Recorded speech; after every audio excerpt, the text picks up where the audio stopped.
kyonna kye twagala okuwamba. Kale oyo omukyala Babi Kyagulanyi Tungo ngali kwogera ku mazaalibwa ga ibaawe Honorable Kyagulanyi Sentamu ku parade gyali abwene. Ebigambo byayoge mu biwulire nti yatuukale akanti wow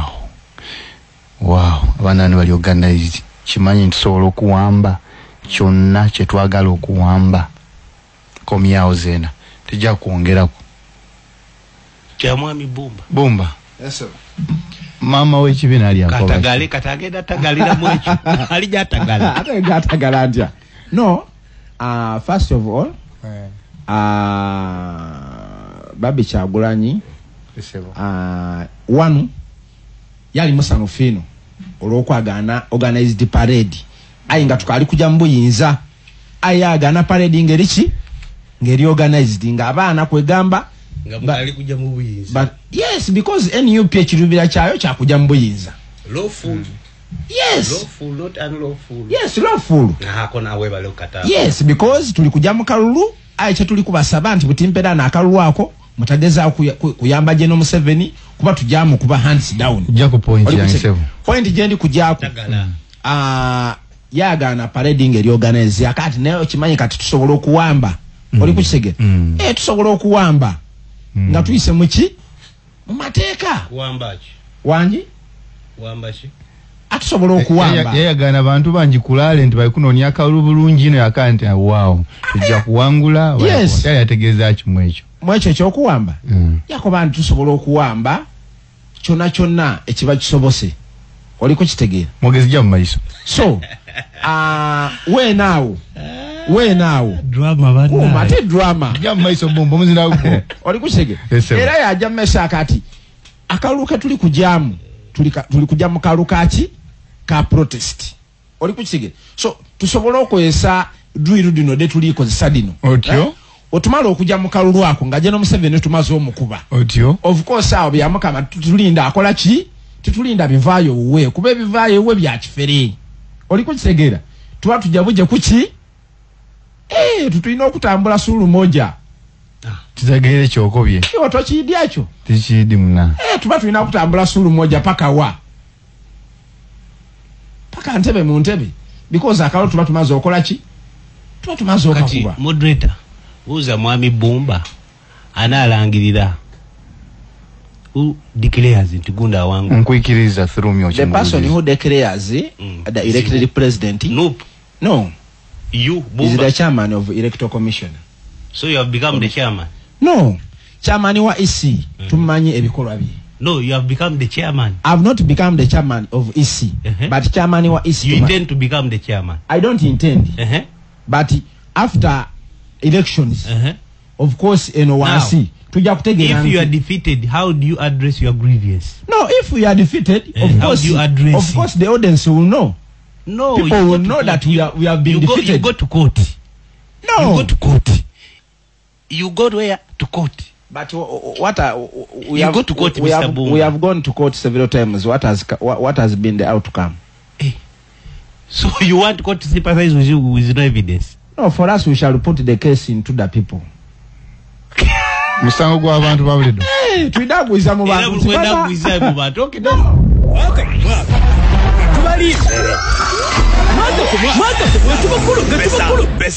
NBS empuliziganya enkabi Mukago bali kubanga okali ni feno ni 89.4 NBS radio nkutegeeza ni program eno tambula walala ni bana aba Excel Vocation Training Center Kalule Bombo era bali kweta ntwalo mwana asome catering, art and design, welding, plumbing, radio and TV repair, motor vehicle mechanics, hairdressing, tailoring, bricklaying, electrical installation, leather design, nursery teaching nebindi kamala. Banoni ku wano mwidinda jabuterevu ku Moses Sansio kwogera kudabya kwerinda na bya bufuzi ebyofuzi nebyo kwerinda bimachingira wa bigemaganira intersection eriwa joiner eriwa point eriwa win-win eriwa je tulimuona kula nize Sir Grace Mwesigwa eranga ensonga bakulonde bali kunko omwogezi w'ekibiina kya NUP mu Idinda City alika anti be bire byokuba mama w'ekibiina kya NUP kibyayogera tibyaka nti tusobola okuwamba owa poliisi ye naye bwine bundi so awo wano ni wale afande mubi ojire wakoba nti n'abeirewo obubeka ebikolwa ebirikolebwa ali responsible afuna abani vicarious responsibility nti yena akanti gwena kikugemaku bwitwe banga bibagemaku bona Bobi Wine mutwalali anti mwe muvunia n'ababeirewo ekyo kyaffe bumba sese agati mwenda kunigiriza ba foot soldier woka kati boba asesechi kati waba foot soldier lwaki abyenyigiramu oyine emyaka mmeka oli wa myaka 3 are you 3 years old you above 18 19 20 30 40 50 60 70 80 100 plus so you are responsible for your own actions so kati gweseka nenga chimanyeti you are responsible ng'omuntu yes are there some tulina ndi kwenda kubuuza ku katone yoko kai kumubuuza afande tulinayo ku activities edikolebwa bana byafuzi nga di compromising security mwidemu ko bandi dino outstukiramu niwe kiba kizimbe niwe ba office da kibina oba chief DC mwidindano oba NRM oba UPC tusana okujja twakiridinga now answer is simple even where we are in studio if we are training rebels from here in studio security will come if you are smuggling if you are committing an offense you come and seal off any offense you are trafficking you are defiling from studio so you not set high in studio yange gano maka gange but you have defiled you are alleged to have defiled so the issue is committing any crime oba kulyato oba mu motoka oba kukalu oba anywhere oba mu banga oba ku mazzi anywhere commission of crime so you can commit crime one more office no defiling iramu omuntu yes oba no raping iramu omuntu are we not going to come setting a free exactly so the issue is commission of crime. You have a question for Afande Mubi? Yes Afande Mubi na kyendi kumubuuza akundi NUP kibina kya byabufuzi obabe ng'omwogezi wa polisi sewe kibuzo kikyo Afande Mubi judicial notice lete kibuzo kiri amabega wekyo buuza mubuuze kyokwenda obuuza kuba akirike kibina kyabufuzi ekyo kiri obvious akizemu mwebanga NUP lyaidye of course basaze kuyina ekitebe kyaife emirundi mingi oliko kitegeera nti ni presidential candidate Kyagulanyi Ssentamu embisajje mwamu bisaamu tiyali nungi nga ava mu nominations ebintu bino nga omwogezi wa polisi mu Kira region because era tuli kujja mu kalulu ka 2026 wano mwidinda era wona muli kujja kutawo embeera neyo eyokubanga enigirizibwa naddala ife ab'ekibiina kya NUP ekyo muja mulowooza nti imwenga polisi kweli ebintu bye mukola mubikola professionally oba muli kubikola just nti because muli kwenda kuumira General Museveni mbuyinza kakati mandate mwami Bumba mandate ya police mandate of police tulikuwa kulanga tukozesa mandate ya police egamba okukuuma abantu n'ebyabwe abantu people and property yes people and property there is no exception omolabyemu exception nedda so kitegeeza olabyemu nti ow'eddiini eno atali wa ddiini eno omwana atali mwana nedda we are saying people and property 2 kitegeeza nti mwami Museveni oba president mujje mu discussion eno don't politicize this show because president is a human being president aina property we protect even my own property so don't come and steal my chicken ngogamba sija kusiba because you would have stolen my chicken nawe I can't come and steal your chicken the opposite is true number 2 law and order, maintaining law and order. Ekibuga wano nga wetuli, if there is any act of disorderliness, we shall come in, police we shall come. By the way, even in your home, you can make your home total disorder. No kuba mchala, no kuba abana, no yase ebintu, we shall come and put you to order. Number 3, to detect and prevent crime.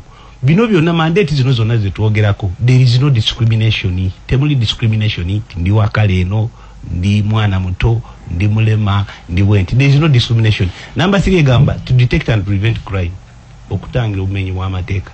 Number 4, nti security police, we shall work hand in hand with sister forces, UPDF, prisons, intelligence. Kakati oli kumpi tubuza nti afande muba mukola kine UPDF. So it is under constitutional mandate number 4. Then with civil authority, abakulembeze bonna in all aspects of life. The bishops, the mashek, the traditional leaders, the mayor, councillor, ministers, all, and the general public. Kakati mu mandate 1, 2, 3, 4. Olabyemu discrimination. Only discrimination. Anti wano mukubi yogera afane mu byogera bulungi ku muzindaalo. Kakati aye nga tukyoli kutegeeza. Example ya Jinja City woman MP wa Kadichi wa NUP.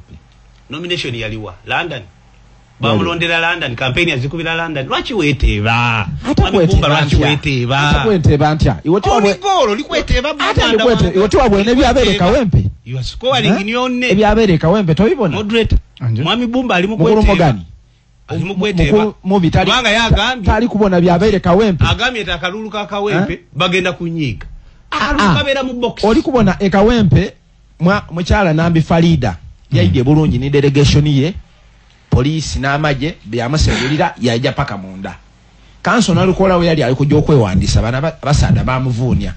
Oli kukige. So ndozo oli kubona ebyana n'abaana. Olode mwakola so, Bumba, request here richi. Any police ni ame.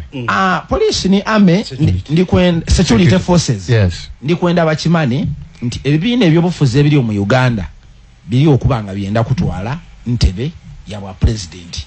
So echo kirina okuba mu bwongo bwaibwe. Ulira gatako using lawful what means. Ate mutimperano mwali mutubwaineko nti lawful means ako ngato yaga kagatako. Ate lawful means how?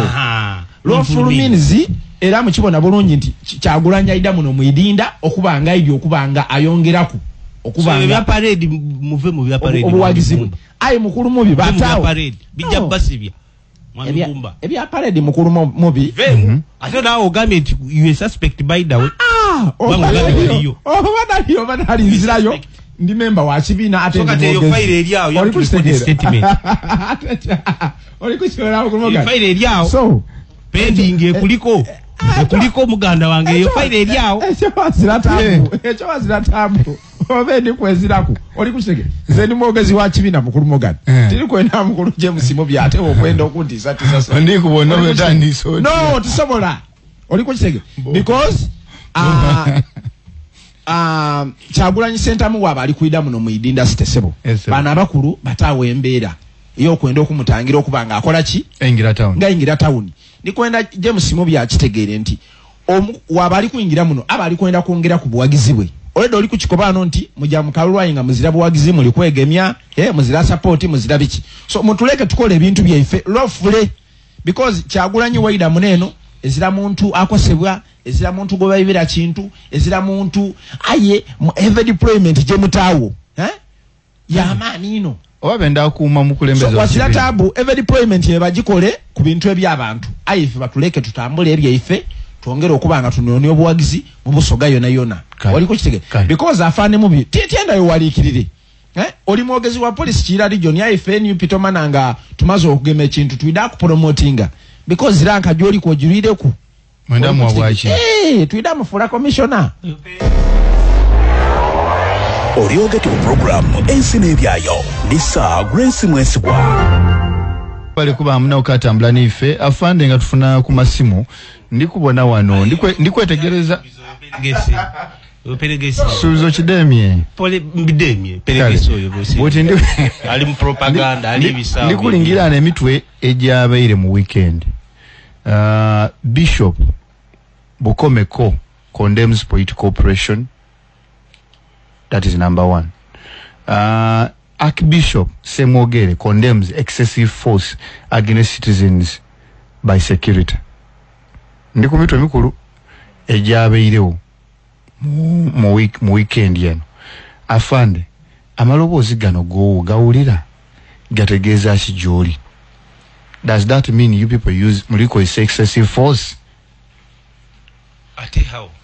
And you're condemned. Huh? You're being condemned. The opinion here is entitled to his opinion. You're entitled. I'm also entitled. Nemwami Bumba ali entitled. That is his opinion.